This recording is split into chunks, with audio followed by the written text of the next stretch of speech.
दिल्ली में सभी 70 निर्वाचन क्षेत्रों में विधानसभा चुनाव के लिए मतदान जारी। लोकसभा ने संसद में राष्ट्रपति के अभिभाषण पर धन्यवाद प्रस्ताव को स्वीकार किया। प्रस्ताव पर चर्चा का जवाब देते हुए प्रधानमंत्री नरेंद्र मोदी ने कहा, संविधान के प्रति उनकी सरकार की प्रतिबद्धता उन्हें जनहितैषी निर्णय लेने के लिए प्रेरित करती है। केंद्र सरकार आज देश में जल और मृदा संरक्षण के बारे में जागरूकता बढ़ाने के लिए वाटरशेड यात्रा शुरू करेगी। प्रधानमंत्री आज उत्तर प्रदेश के प्रयागराज में महाकुंभ मेले का दौरा करेंगे। वे त्रिवेणी संगम पर पवित्र स्नान भी करेंगे। राष्ट्रपति डोनाल्ड ट्रंप ने कहा, अमेरिका गजा पट्टी पर नियंत्रण करने और इस क्षेत्र का आर्थिक विकास करने की योजना बना रहा है। और टेनिस में रोसारियो चैलेंजर में भारत के सुमित नागल आज अर्जेंटीना में पुरुष एकल प्री क्वार्टर फाइनल में खेलेंगे।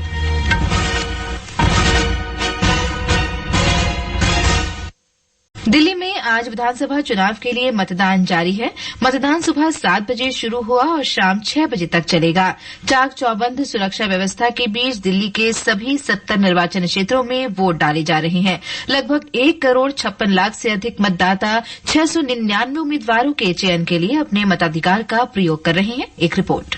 चुनाव के प्रमुख उम्मीदवारों में आम आदमी पार्टी संयोजक अरविंद केजरीवाल, दिल्ली की मुख्यमंत्री आतिशी, दिल्ली के मंत्री गोपाल राय, भारतीय जनता पार्टी के विजेंद्र गुप्ता, प्रवेश वर्मा, रमेश बिधूड़ी, कैलाश गहलोत और कांग्रेस की ओर से संदीप दीक्षित, हरून यूसुफ और अलका लांबा चुनाव मैदान में हैं। स्वतंत्र, निष्पक्ष और शांतिपूर्ण मतदान सुनिश्चित करने के लिए पर्याप्त प्रबंध किए गए हैं। विधानसभा के 70 निर्वाचन क्षेत्रों में 13,700 से अधिक मतदान केंद्र बनाए गए हैं। इनमें 70 मतदान केंद्रों को पूर्ण रूप से महिलाएं और 70 अन्य मतदान केंद्रों का प्रबंधन दिव्यांगजन कर रहे हैं। निर्वाचन आयोग ने सुचारू रूप से मतदान के लिए 1,80,000 से अधिक मतदान कर्मी तैनात किए हैं। मतदान केंद्रों पर आवश्यक सुविधाएं मिले, रैंप, व्हीलचेयर, चिकित्सा दल और क्रेच सुविधाएं शामिल हैं। कुल 1 करोड़ 56 लाख मतदाताओं में 83 लाख पुरुष, 72 लाख महिलाएं और 1,267 ट्रांसजेंडर हैं। इनमें से 783 मतदाता 100 वर्ष से अधिक की आयु के हैं। चुनाव को देखते हुए दिल्ली मेट्रो की सुविधाएं सुबह 4 बजे से शुरू हो गई हैं। मतगणना शनिवार को होगी। सकलेन की रिपोर्ट के साथ समाचार कक्ष से शक्ति सिंह। और अब मतदान का ताजा अपडेट जानने के लिए चलते हैं पूर्वी दिल्ली पटपड़गंज विधानसभा सीट पर हमारे संवाददाता भूपेंद्र के पास। भूपेंद्र, चुनाव मतदान के लिए क्या व्यापक इंतजाम किए गए हैं और आप जिस मतदान केंद्र पर मौजूद हैं वहां कैसी वोटिंग चल रही है? जी फरहत, मैं अभी पूर्वी दिल्ली के पटपड़गंज विधानसभा सीट पर मौजूद हूँ। यहाँ पश्चिमी विनोद नगर के सरकारी स्कूल में मतदान शुरू हो चुका है, जो कि शाम 6 बजे तक चलेगा। और थोड़ी बहुत ठंड बनी हुई है, लेकिन इसके बावजूद लोग बड़ी तादाद में यहाँ मौजूद हैं अपना वोट डालने के लिए। हर वर्ग के मतदाता, चाहे वो बुजुर्ग हों, युवा हों या महिलाएं, सभी कतारों में लगे हुए हैं। और अगर इंतजाम की बात करें तो चुनाव आयोग की तरफ से काफी व्यापक प्रबंध किए गए हैं। यहाँ पीने का पानी, शौचालय, व्हीलचेयर और पैरामेडिकल स्टाफ मौजूद है। सुरक्षा के भी काफी पुख्ता इंतजाम है। दिल्ली पुलिस और अर्धसैनिक बलों के जवान मतदान केंद्रों पर पैनी नजर बनाए हुए हैं।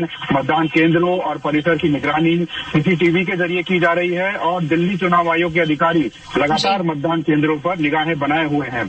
और इसके अलावा मतदाताओं की सुविधा के लिए एक 24 घंटे की हेल्पलाइन भी उपलब्ध है। इस सीट की बात करें तो यहाँ त्रिकोणीय मुकाबला देखने को मिल रहा है। यहाँ से भाजपा की तरफ से रविंदर सिंह नेगी मैदान में है, वहीं आम आदमी पार्टी ने अवध ओझा को मैदान में उतारा है और कांग्रेस ने दिल्ली कांग्रेस के पूर्व अध्यक्ष अनिल चौधरी पर दाव लगाया है। इस विधानसभा सीट पर 2,26,000 से अधिक मतदाता हैं, जिसमें से 1,22,000 से अधिक मतदाता पुरुष हैं और 1,04,000 से अधिक मतदाता महिलाएं हैं। जैसे जैसे दिन बीतेगा उम्मीद है कि वोटिंग का आंकड़ा वर्ष 2020 में हुए मतदान 61.46 को पार कर पाएगा। जी फरहत। जी भूपेंद्र, बहुत बहुत धन्यवाद जानकारी देने के लिए। और अब हम रुख कर लेते हैं दक्षिणी दिल्ली के मालवीय नगर सीट पर मौजूद हमारे संवाददाता अनुपम मिश्र का। अनुपम, जमीनी स्तर पर माहौल कैसा है और दिल्ली चुनाव प्रचार में कौन से मुद्दे छाए रहे? जी फरहत, यहाँ लोगों में मतदान को लेकर भारी उत्साह है। 7 बजे मतदान शुरू होते ही लोगों का आना प्रारंभ हो गया था। अब धीरे धीरे लोग, महिलाएं, बुजुर्ग और युवा सभी आकर मतदान कर रहे हैं।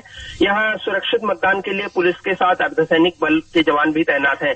जहां तक मुद्दों की बात है, भारतीय जनता पार्टी भाजपा ने आम आदमी पार्टी सरकार का कथित शराब घोटाला, कुशासन, यमुना नदी में प्रदूषण जैसे मुद्दों को लोगों के सामने रखा। वहीं आम आदमी पार्टी ने अपने सरकार द्वारा किए गए बिजली, पानी, स्वास्थ्य और शिक्षा जैसे क्षेत्र में काम के विषय में जनता के समक्ष रखा। वहीं कांग्रेस पार्टी ने 1998 से 2013 तक उनकी सरकार में किए गए काम को लोगों को याद दिलाया और भाजपा और आम आदमी पार्टी पर राष्ट्रीय राजधानी में बुनियादी सुविधाओं से लोगों को वंचित करने का आरोप लगाया। तो देखते हैं इन उम्मीदवारों के भाग्य का फैसला 1.5 करोड़ से अधिक जनता 13,000 से अधिक मतदान केंद्रों पर किस तरह करती है। फरहत जी अनुपम, इन तमाम जानकारी के लिए बहुत ही धन्यवाद और भारतीय लोकतंत्र के इस उत्सव में आप भी हिस्सा जरूर लें। इसके साथ ही उत्तर प्रदेश की मिल्कीपुर और तमिलनाडु की इरोड विधानसभा सीट के लिए भी मतदान जारी है। प्रधानमंत्री नरेंद्र मोदी ने मतदाताओं से आग्रह किया है कि वे बड़ी संख्या में मतदान में भाग लें। एक सोशल मीडिया पोस्ट में प्रधानमंत्री ने मतदाताओं से लोकतंत्र के उत्सव में पूरे उत्साह के साथ भाग लेने और अपना मूल्यवान वोट डालने की अपील की है। दिल्ली के उपराज्यपाल विनय कुमार सक्सेना ने राजधानी के मतदाताओं से अपील की है कि वे लोकतंत्र के महोत्सव में भाग लेने के लिए मतदान जरूर करें। एक संदेश में श्री सक्सेना ने कहा कि वोट उनकी वाणी है। उन्होंने कहा कि मतदान महोत्सव में लोगों की भागीदारी लोकतंत्र को सुदृढ़ बनाती है। लोकतंत्र के इस महापर्व का हिस्सा बनकर दिल्ली के विकास में अपनी भूमिका सुनिश्चित करें। हर एक वोट बहुत महत्वपूर्ण है और 5 फरवरी का दिन छुट्टी का नहीं बल्कि ड्यूटी का दिन है। लोकसभा ने संसद के दोनों सदनों की संयुक्त बैठक में राष्ट्रपति के अभिभाषण पर धन्यवाद प्रस्ताव को स्वीकार कर लिया है। प्रधानमंत्री नरेंद्र मोदी के जवाब के बाद कल ध्वनि मत से प्रस्ताव को स्वीकार किया गया। धन्यवाद प्रस्ताव पर बहस का जवाब देते हुए प्रधानमंत्री ने संविधान में निहित मूल्यों को सुदृढ़ करने के लिए अपनी सरकार की अटूट प्रतिबद्धता व्यक्त की। राष्ट्रपति के अभिभाषण का उल्लेख करते हुए संविधान के 75 वर्ष पूरे होने पर विस्तार से चर्चा की गई। केंद्रीय ग्रामीण विकास मंत्री शिवराज सिंह चौहान आज हाइब्रिड मोड में वाटरशेड यात्रा का शुभारंभ करेंगे, जिसका विषय जल लाए धन धान्य होगा। कल नई दिल्ली में मीडिया को संबोधित करते हुए श्री चौहान ने कहा कि जनसंपर्क अभियान का उद्देश्य वाटरशेड विकास गतिविधियों के बारे में जागरूकता पैदा करना है। इस यात्रा का उद्देश्य जल के संरक्षण के लिए और मिट्टी के क्षरण को रोकने के लिए जन जागरण पैदा करना है। मेरा सभी नागरिकों से अनुरोध है, इसलिए वाटरशेड यात्रा से जुड़े और संकल्प लें कि हम जल भी बचाएंगे, हम मिट्टी भी बचाएंगे और इसका मतलब ये है कि हम हमारा भी और आने वाली पीढ़ियों का कल भी बचाएंगे। और अब खबरें महाकुंभ से।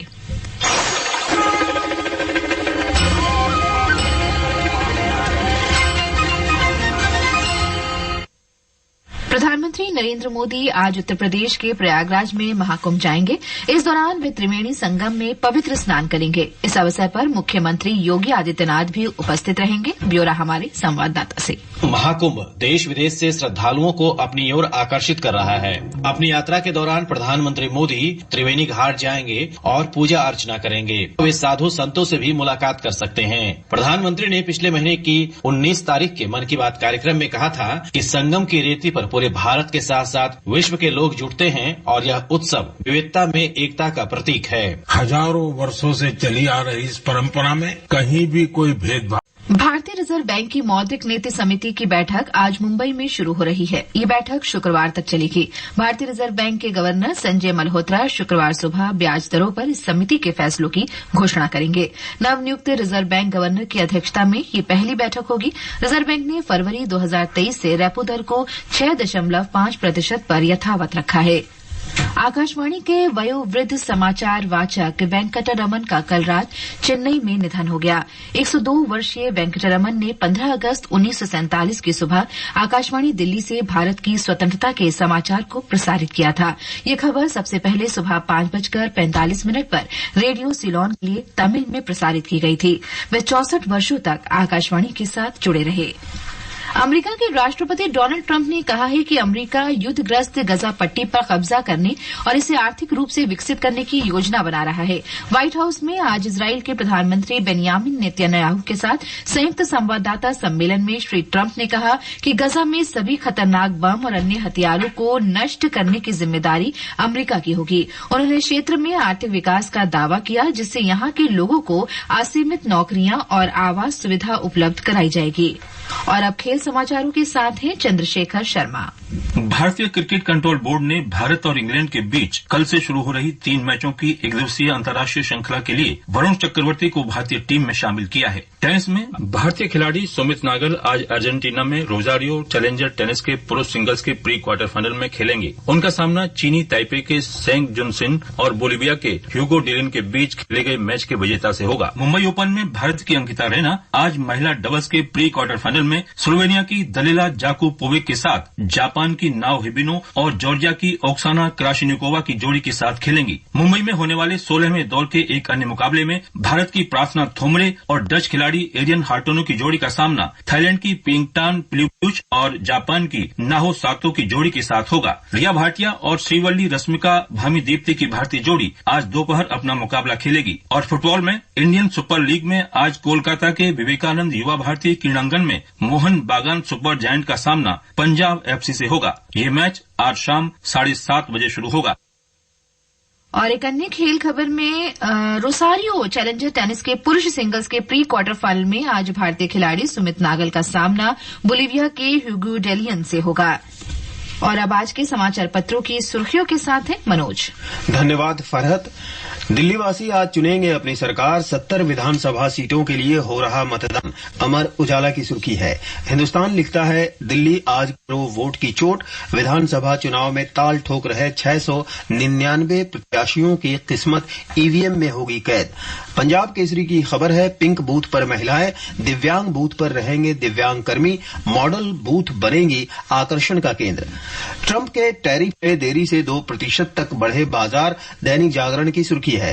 राष्ट्रीय सहारा की खबर है शेयर बाजार हुए गुलजार। सेंसेक्स में 1397 अंक की बढ़त। वही जनसत्ता ने भारतीय नागरिकों को निर्वासित करने की खबर प्रकाशित की है। पत्र लिखता है अवैध प्रवासी भारतीयों को अमेरिका ने वापस भेजा। 205 नागरिक सैन्य विमान से रवाना हुए। सोशल मीडिया और रील्स की लत, मोबाइल और लैपटॉप लंबे इस्तेमाल से झुक रही गर्दन। राजस्थान पत्रिका की सुर्खी है भारतीय वैज्ञानिकों ने खोजा बर्ड फ्लू का टीका, इंसान भी होंगे सुरक्षित। अमर उजाला की खबर है। और अंत में मुख्य समाचार एक बार फिर। दिल्ली में सभी 70 निर्वाचन क्षेत्रों में विधानसभा चुनाव के लिए मतदान जारी। लोकसभा ने संसद में राष्ट्रपति के अभिभाषण पर धन्यवाद प्रस्ताव को स्वीकार किया।